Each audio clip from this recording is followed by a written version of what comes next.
Oui, et aujourd'hui on se retrouve rue Grimaldi pour parler d'une petite boutique où vous êtes sans doute passé au moins une fois dans votre vie, puisqu'il s'agit de la première ou alors plutôt de la dernière boutique de photos en principauté. Nous parlons de Riviera Photo.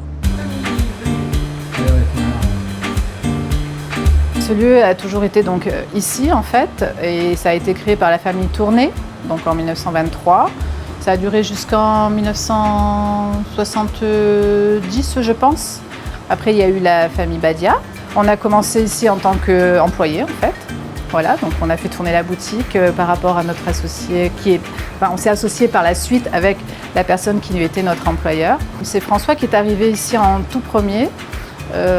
Parce que donc notre associé, donc, qui est malheureusement décédé, donc lui avait demandé de venir faire des photos parce qu'il était passionné par la photo. Et donc ensuite, de fil en aiguille, moi qui étais une petite jeune à l'époque, voilà, j'avais besoin de faire donc des jobs d'été et il m'avait proposé de venir travailler avec lui.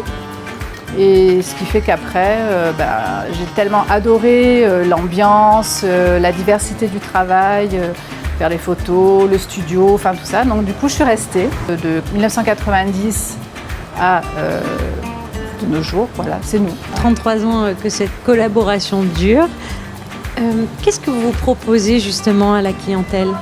Alors, on fait plein de choses diverses. Bon, déjà au niveau du labo, parce qu'en fait, il faut savoir qu'il y a le studio, le labo et les reportages. Voilà, c'est trois vraiment activités différentes. On fait tout ce qui est grand format, voilà, des tirages comme ça.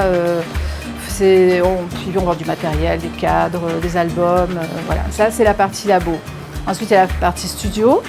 Donc le studio, on prend des rendez-vous, on fait les enfants, les bébés, les familles, enfin tout ça. Voilà. Et ensuite les reportages. Nous faisons les livres-albums. Voilà. Donc ce sont des livres-albums où dedans, donc les clients nous envoient les photos par WeTransfer, par exemple, une centaine de photos à peu près, et on les retravaille toutes, une à une.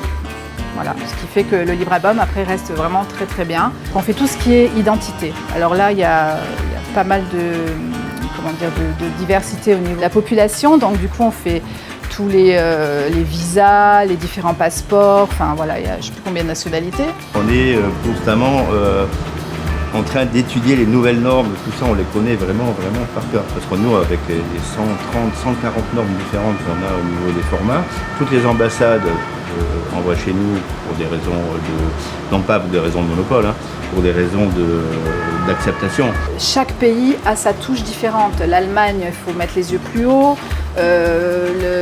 L'Italie, il faut être très très près. Monaco, c'est un petit peu moins loin. Enfin bon, voilà, et chacun a mis sa patte. Et on a le droit de sourire dans certains pays? On n'a pas le droit de sourire. Sauf pour le permis à Monaco. Voilà.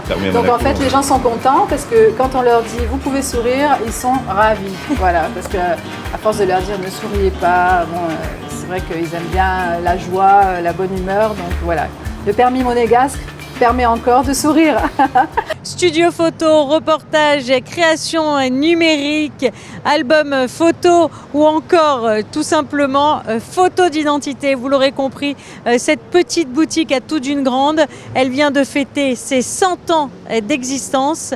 Elle est l'une des dernières de la région et elle vous accueille à Monaco du lundi au vendredi.